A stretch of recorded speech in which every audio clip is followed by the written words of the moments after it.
अस्सलामुअलैकुम मेरे प्यारे नाजरीन, मैं हूं आपका मेज़बान इमरान लेकर हाजिर हो चुका हूं एक और इस्लामियत की करामाती वीडियो। नाजरीन, दुनिया भर के मुसलमानों के लिए खाना काबा एक मुकद्दस जगह है। दुनिया में रहने वाले करोड़ों मुसलमान अपनी जिंदगी में एक मर्तबा काबा शरीफ का तवाफ करने की हसरत जरूर रखते हैं। लेकिन नाजरीन, क्या आपने कभी गौर किया है कि काबा शरीफ के ऊपर से आज तक कोई हवाई जहाज क्यों नहीं गुजरा है? और इतना ही नहीं नाजरीन, आपको बता दें कि काबा शरीफ के ऊपर से कोई परिंदा तक भी पर नहीं मारता। जी हाँ नाज़रीन, अगर कोई हवाई जहाज गलती से काबा शरीफ के ऊपर से उड़ने की कोशिश भी करता है तो वो भी तहस नहस हो जाता है और हवाई जहाज का ऐसा अंजाम होता है कि देखने वालों की भी रूह कांप जाती है। आखिर ऐसी क्या चीज है कि जिसकी वजह से काबा शरीफ के ऊपर से आज तक कोई हवाई जहाज या कोई परिंदा नहीं उड़ा है? तो आज की इस वीडियो में आपको हम इसी के बारे में तफसील से बताने वाले हैं। और नाज़रीन, आज की इस वीडियो को पूरा जरूर देखिएगा। वीडियो पसंद आए तो वीडियो को लाइक और शेयर करना मत भूलिएगा। दोस्तों, इस धरती पर मुसलमानों के लिए खाना काबा से ज्यादा मुकद्दस जगह और कोई दूसरी नहीं है। और हर मुसलमान का ख्वाब होता है कि वो अपनी जिंदगी में कम से कम एक मर्तबा खाना काबा का दीदार करे और अल्लाह तबारक व ताला से दुआएं करे, अपने प्यारे नबी की इबादत करे। और नाज़रीन, हर शख्स जानता है कि खाना काबा का रुतबा कितना आला है। लेकिन क्या आपको मालूम है कि खाना काबा जैसी एक और मुकद्दस जगह मौजूद है? जी हाँ नाज़रीन, लेकिन वो इस जहान में नहीं बल्कि जन्नत में है। और नाज़रीन, आपको बता दें कि मक्का में जिस जगह आज खाना काबा मौजूद है, ठीक उसके ऊपर जन्नत में भी बिल्कुल वैसा ही खाना काबा मौजूद है जैसे बैतुल्लाह कहा जाता है। और बैतुल्लाह का मतलब होता है अल्लाह का घर। और नाज़रीन, आपको बता दें कि जिस तरह से इस जहान में इंसानों के तवाफ करने के लिए मक्का में काबा मौजूद है, बिल्कुल वैसे ही जन्नत में मौजूद बैतुल्लाह में हर रोज 72,000 फरिश्ते तिलावत और इबादत करने के लिए आते हैं। बैतुल्लाह में तवाफ करने के लिए हर रोज फरिश्तों का नया टोला दाखिल होता है। और जो फरिश्तों का टोला एक बार बैतुल्लाह का तवाफ कर लेता है, उसके बाद वो कभी दोबारा लौट कर नहीं आता है। और मक्का में मौजूद खाना काबा और जन्नत के बैतुल्लाह का आपसी कनेक्शन है। और इसी वजह से कोई भी हवाई जहाज काबा के ऊपर से गुजर नहीं सकता है। दीनी तालीम में तो यही सब कहा गया है और सुना गया है।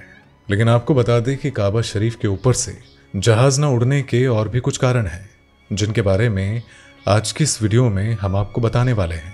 नाज़रीन, खाना काबा के ऊपर से हवाई जहाज न गुजरने का सबसे पहला कारण कि खाना काबा इस धरती के बिल्कुल सेंटर पर मौजूद है और वहां धरती का बल ज्यादा कारगर है। क्योंकि खाना काबा जिस जगह पर मौजूद है उस जगह धरती का गुरुत्वाकर्षण बल बहुत ही ज्यादा है। यही वजह है कि कोई हवाई जहाज खाना काबा के ऊपर से नहीं उड़ पाता है। लेकिन अगर ऐसे में कोई जहाज खाना काबा के ऊपर से गुजरने की कोशिश करता है तो वो धरती के बल की वजह से धकेल दिया जाता है और ऐसे में किसी जहाज के क्रैश करने के भी चांसेस बढ़ जाते हैं। और नाज़रीन, आपको बता दें कि परिंदों का भी काबा शरीफ के ऊपर से ये जो उड़ना है वो बिल्कुल नामुमकिन है। और आज तक कोई भी परिंदा काबा शरीफ के ऊपर से नहीं गुजरा है। और नाज़रीन, दूसरे कारण की तरफ नजर डालें तो आपको शायद मालूम ना हो, लेकिन सऊदी अरब की सरकार ने पूरे मक्का में नो फ्लाइंग जोन बनाया हुआ है। और नाज़रीन, जैसा कि आप और हम सब लोग जानते हैं कि खाना काबा में किसी गैर मुस्लिम का दाखिला होना बिल्कुल सख्त मना है। और इसके लिए सऊदी अरब की सरकार ने पूरे मक्का शरीफ में गैर मुस्लिमों को बसने और घूमने की इजाज़त भी नहीं दी है।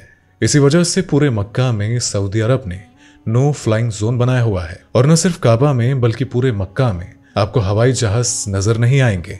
और नाज़रीन, आपको बता दें कि जो हाजी मक्का में हज करने के लिए आते हैं, फिर चाहे वो दुनिया के किसी भी कोने से क्यों ना आए, उनकी फ्लाइट अरब के रियाद में जाकर ही लैंड होती है। तो इस तरह से जब भी मुस्लिमों का जखीरा खाना काबा की जियारत के लिए मक्का आते हैं तो उनके जहाज को सबसे पहले रियाद में ही उतारा जाता है, ताकि अगर कोई गैर मुस्लिम मक्का के लिए छुपकर आने की कोशिश करे तो उसे वहीं पर रोक दिया जाए। रियाद से सभी हाजियों को बस में चढ़ाया जाता है और मक्का तक ले जाया जाता है। इसीलिए खाना काबा के आसपास तो क्या पूरे मक्का शहर में एक भी हवाई अड्डा नहीं है। और इसी वजह से खाना काबा के ऊपर से एक भी जहाज न उड़ने के पीछे का उनमें से जो एक कारण है वो कारण ये भी बताया जाता है। और काबा शरीफ ही नहीं बल्कि पूरे मक्का में कहीं पर भी एक भी हवाई अड्डा नहीं बनाया गया है। और नाज़रीन, सऊदी सरकार का पूरे मक्का को नो फ्लाइंग जोन में तब्दील करने के पीछे एक दलील ये भी दी जाती है कि अरब के मक्का में कई तरह की रिफाइनरीज है और जहां भी किसी जगह तेल या रिफाइनरीज होती है तो ऐसे में उस जगह को नो फ्लाई जोन बना दिया जाता है ताकि किसी भी तरह की अनहोनी से बचा जा सके। क्योंकि नाज़रीन, आपको भी मालूम है कि अगर किसी वजह से अगर कोई भी जहाज क्रैश हो गया तो कितने जान माल का नुकसान पहुंच सकता है। इसी वजह से सऊदी सरकार ने मक्का में नो फ्लाइंग जोन बनाया हुआ है और इसी वजह से काबा के ऊपर से कोई भी हवाई जहाज होकर नहीं गुजरता। और नाज़रीन, इन कारणों का हवाला देकर यह कहा जा सकता है कि काबा शरीफ के ऊपर से जहाज के न गुजरने का असल कारण सऊदी सरकार की गाइडलाइंस है। लेकिन आपको ये भी नहीं भूलना चाहिए कि हवाई जहाज को इंसान अपने मन मुताबिक मोड़ सकता है, लेकिन परिंदों को नहीं। और इसमें कोई दो राय नहीं है कि बेशक अल्लाह बहुत बड़ा है और अल्लाह के फजलो करम की वजह से ही खाना काबा के ऊपर से न तो कोई हवाई जहाज गुजरता है और न ही कोई परिंदा गुजरता है। लेकिन सऊदी सरकार की मक्का में नो फ्लाइंग जोन बनाने की एक और वजह यह भी है कि किसी भी हाजी का जियारत करते वक्त उसका ध्यान न भटके।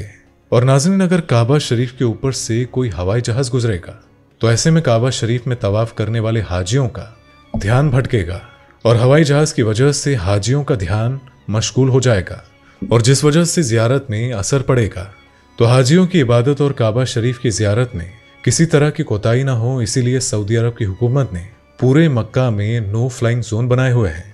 और नाज़रीन, एक मुसलमान अपनी पूरी जिंदगी हज करने की हसरत से अपनी जिंदगी भर की कमाई को एक एक करके जमा करता है और फिर हज जाने की हसरत रखता है। लेकिन कुछ खुशनसीब मोमिन ऐसे होते हैं जिन्हें अल्लाह अपनी बारगाह में बुलाता है और वो खुशकिस्मत लोग हज करते हैं और अपने गुनाहों की माफ़ी मांगते हैं। नाज़रीन, मक्का शरीफ जाने की हसरत से हर मुसलमान उम्रा या हज पर जाने की ख्वाहिश रखता है और शायद यही वजह है जो इतनी बड़ी तादाद में दुनिया भर से साल दर साल हाजी सऊदी अरब जियारत के लिए जाते हैं। हर शख्स बैतुल्लाह में पहुंचकर उम्रा या हज पूरा होने की दुआ मांगता है। तो नाज़रीन, हज पर जाने की ख्वाहिश के साथ हर मुसलमान अपनी पूरी जिंदगी गुजार देता है। लेकिन वही लोग हज कर पाते हैं जो खुशनसीब होते हैं और जिन्हें मालो ज़र की कमी नहीं रहती है, क्योंकि जब तक मेरे मालिक का बुलावा ना आए तब तक कोई भी हज के लिए रवाना नहीं हो सकता। इसी वजह से नाज़रीन, मेरी दुआएं हैं कि अल्लाह तबारक हम सबको एक ना एक बार हज करने की तौफीक अता फरमाए और हमें अच्छे अमल करने और अच्छे रास्ते पर चलने की तौफीक अता फरमाए। इसी वजह से आप सभी से मेरी दरख्वास्त है कि आप नमाज और कुरान को तवज्जो दें और अपने दीन को ऐसे ही आगे बढ़ाएं। आमीन सुम्मा आमीन। तो नाज़रीन, आज की ये वीडियो आपको कैसी लगी, इसके बारे में अपनी राय का इजहार कमेंट में ज़रूर कीजिएगा और इसी तरह की इस्लामियत की वीडियोस को देखते रहने के लिए हमारे चैनल को सब्सक्राइब ज़रूर कर लीजिएगा। तो मुलाकात होगी आपसे अगली वीडियो में, तब तक के लिए अल्लाह हाफिज। दोस्तों, आपको स्क्रीन पर 2 और वीडियोस दिखाई दे रही हैं, जिसे देखने के लिए स्क्रीन पर क्लिक करें।